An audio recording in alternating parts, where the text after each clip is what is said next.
Today is Pentecost, the birthday of the church. We wear red to symbolize the power of the Spirit, the fire, the passion, the empowerment. And as we are increasingly on the cusp of regathering, as we gather, so to speak, on the anniversary of your first time worshiping in your new building, even though at the time it wasn't quite ready, just as this morning at this time we are not quite ready, I feel that birthday spirit. I feel that power, that passion, that longing for empowerment, that fire. I feel it. But I don't feel like it's here. I feel it coming. At Bible study this week, I was at the church building while the study was on Zoom. I was working on filming some things for Pentecost. As you will see this morning, my filming didn't go as planned, so things might look a little artsy or like it was a creative decision to voice over and cartoonize the images. It was not a creative decision, it was creative problem solving. By the way, we do have a lot of work to do before we're ready for hybrid.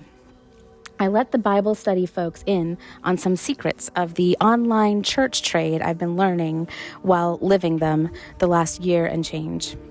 One secret was that I voice over when I can't get a good sound recording in the sanctuary. Another secret was that the banner in the sanctuary is still purple.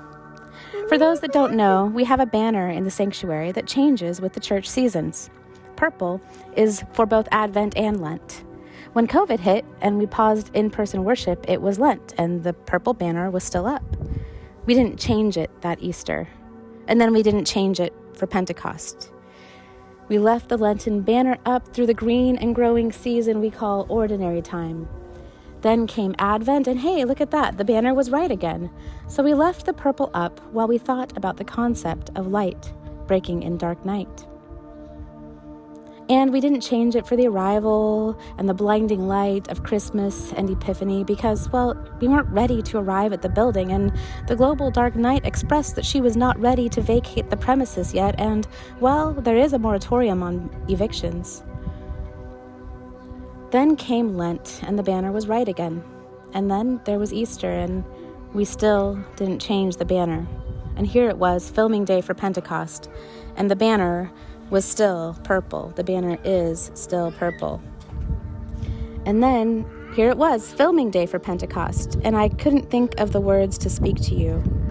I had no sermon written to pre-record, and so impatient or possibly impatient, waiting for Spirit, I decided to grab the red banner and take it with me to Eugene and wait for Spirit there. As I bundled up the red banner, as I said before, I felt that birthday spirit. I felt that power, that passion, that longing for empowerment, that fire. I felt it, but I didn't feel like it was here now. I felt it coming. And a still, soft voice seemed to speak to me. Grab the water and desert altar cloth. The cloth that you made together, where we wove hope and fear, joy and sadness as waters that covered a barren land. Grab that one too. So I said, hey, still soft voice, you have your liturgical seasons messed up. Blue can slide in here and there in ordinary time or at the baptism of Christ or, kind of at Advent and Lent, but Pentecost? And honestly, these two are not aesthetically pleasing together. But even when the still soft voice clashes, it's probably good to listen to her. So I grabbed that one too. I wrapped them up together, and I did my best to trust that the still soft voice would bring me something more than mismatched cloths to share with you this morning.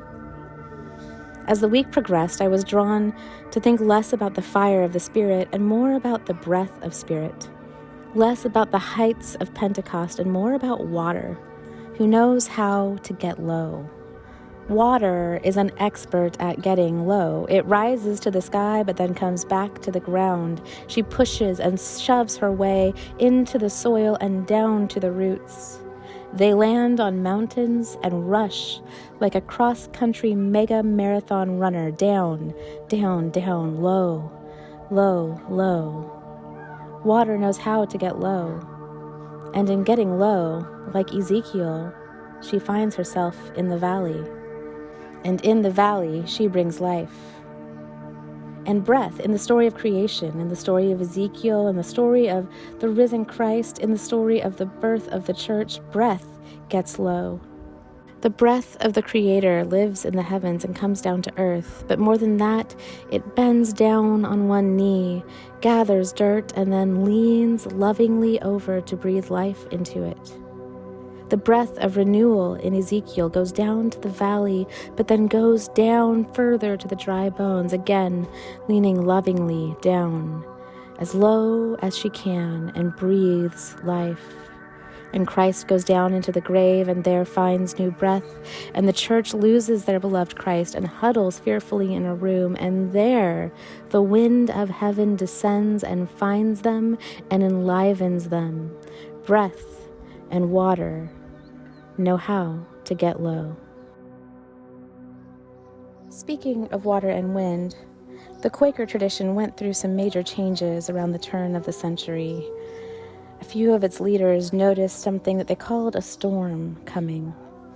Primarily in academia, a number of hurdles to the continuation of faith, and particularly Christian faith, seemed to be rising. They imagined their faith as a ship on the sea. It needed to trim the sails and batten the hatches. It needed to look at everything that had been collected as a part of the faith and wonder what can make it through this wind. If Spirit is alive and at work in the world, what is she asking us to lay down to get through this storm? Not just to survive it, but to allow her to carry us where we need to be to meet the future.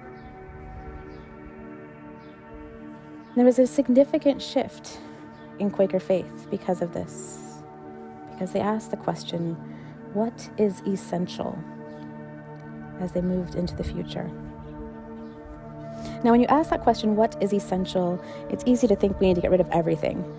When I was in junior high, we had a retreat, and we played this game where one of our volunteers, an adult volunteer, volunteered to sit under a blanket, and he was under the blanket, and the youth director asked him, okay, take off whatever is not essential. Well, first he took off his watch, and the youth director said, that's not what I meant. Take off whatever is not essential. So he took off his shoes. No, that's not what I meant. Take off whatever is not essential. He took off his socks, eventually his shirt, and then his jeans came out from under the blanket. At this point, the youth director realized this game needed to stop. He shoved the pants back under the blanket and asked him to put them back on. When we were sure that it was safe, the youth director took the blanket off and said to him, the blanket was the thing that is not essential. So when I say what is essential, what do we need? Like water getting low, what will get us through the storm? We have a lot of questions to ask, but we should be wise to know that that doesn't mean we have to take everything off. But maybe whatever is not essential.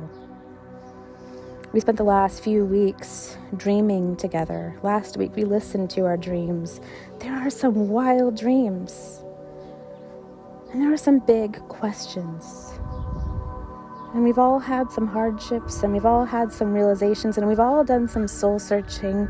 And like water, I would say, across the globe, we've all learned how to get low. Like wind, we've gone down in the valley, and that is where we wait for new breath. More and more, we're on the cusp of returning together. And Spirit is about to do something wonderful. But I don't think it's going to be the fire kind of wonderful. I think it's going to be the wind, the breath, the silent, the still, the whirring, the stirring kind of wonderful. And it is ours to listen, It is ours to get low. It is ours to wonder what is essential. And then, when we hear her voice in the wind, we will find the power. When we take that water over dry land, that nourishment in the valley, and mix it with the power of Pentecost, Spirit will call us step by step into the future.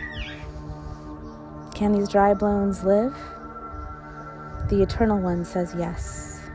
The Eternal One sends her wind to blow through the desert and stir what has been dormant.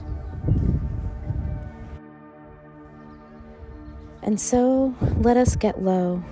Let us breathe together. Let us sit in the desert and wonder if it can teem with life, with living water. Let us sit by the River Jordan and wonder when and how these waters will allow us to pass through and return home. How and when will we return home in a new way, in a way we never have before, in a way empowered by Spirit, in a way that mixes breath and water and fire for the healing of the world.